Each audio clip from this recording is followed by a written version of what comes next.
guys, welcome back to my channel. My name's Audrey, I'm 20 years old and I am on the autistic spectrum.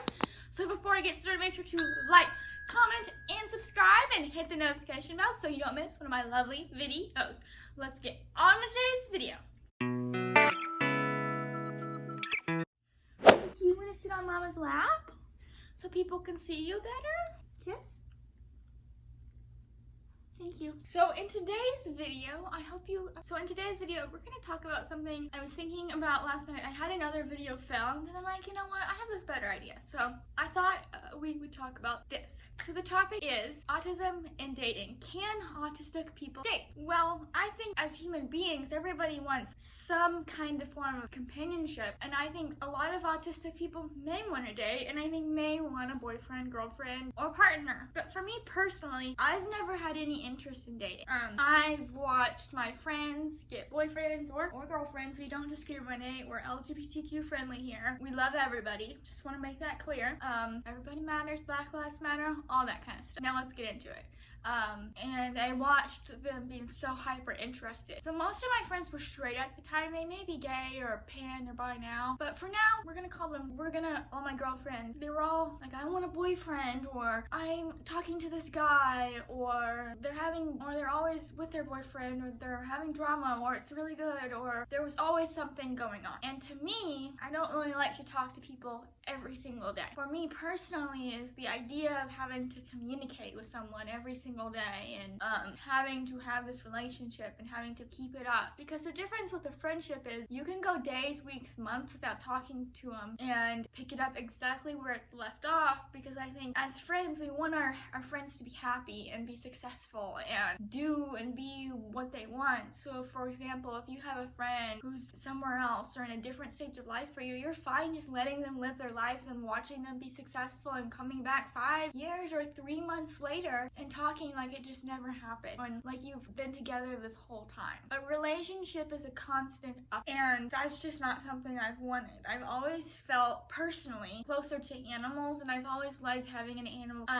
So it was always something that I felt more comfortable with and I felt a lot less pressure with. Like obviously having a dog is a lot of work. Before I was Rosie, I would have told you a dog is way easier than having a boyfriend, but now adopting and rescuing Rosie and going through this journey with her, I'd probably say Rosie is probably more work than a boyfriend or a girlfriend. I don't really know my sexuality because that was just never really something I was like personally interested in. I was always more interested in doing what I want to do and not having to answer to someone or talk to someone and just be able to figure out who I am as a person and figure out what I want to be and accomplish my goals. Because as I watched all my friends and date, they had to talk, and as much as you especially as a young adult and teen, as much as you say you don't want to make decisions off your boyfriend or girlfriend, in a way you do. You love that person, so where you go to college, where you live, what you do, and how you live your life, in a way you make unintentionally or intentionally a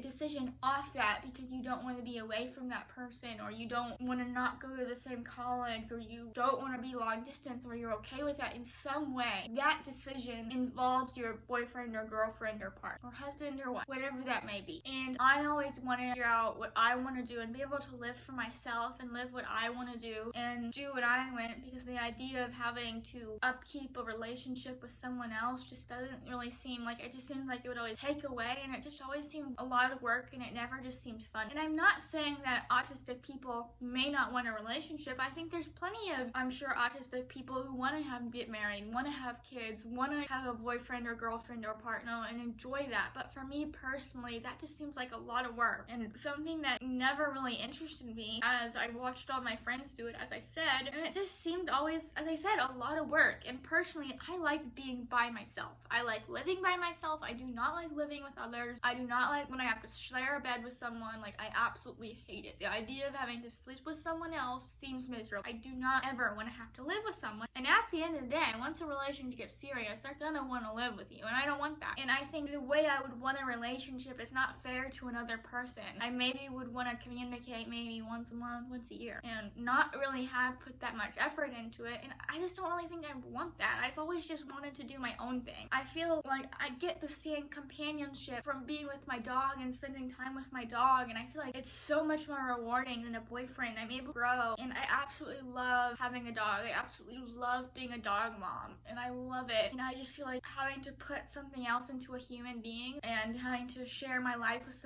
a human being and having to make decisions with Rosie, she goes with me. Obviously I do involve, you know, my decisions in life and how I will live to make sure I can provide and take care of her to a certain extent, but I can pretty much go and do whatever I want because she kind of goes with me everywhere, and she will, and that is the plan. And so I like that. I love having an animal companion. I absolutely love being a dog, love being Rosie's mom. I love training her. I love spending time with her. I love cuddling her. I love being, and I don't like the idea. I just don't. And I think it's different for every autistic person. I'm sure a lot want that communication from a human and want that communication from another human, and I'm not all autistic people are how I feel about it. There's a saying that you meet one autistic person, so every autistic is birthed different. So that's just kind of how I feel. If you are autistic, have you ever had a boyfriend or dated anyone? I've never kissed anyone, dated anyone, and I don't plan to do so for until another like 40-50 years. Like, I've always been someone who doesn't go through a normal life path and doesn't do things the way I'm supposed to. I want to live for myself first. Maybe when I'm in a nursing home, I might get a boyfriend and do all that crazy young stuff, man. But I want to live for myself first, and maybe when I'm in my 60s, but not now. That's just kind of how I feel. So I hope you guys enjoyed today's video. Make sure to like, comment, and subscribe, and hit the notification bell so you don't miss one of my lovely videos.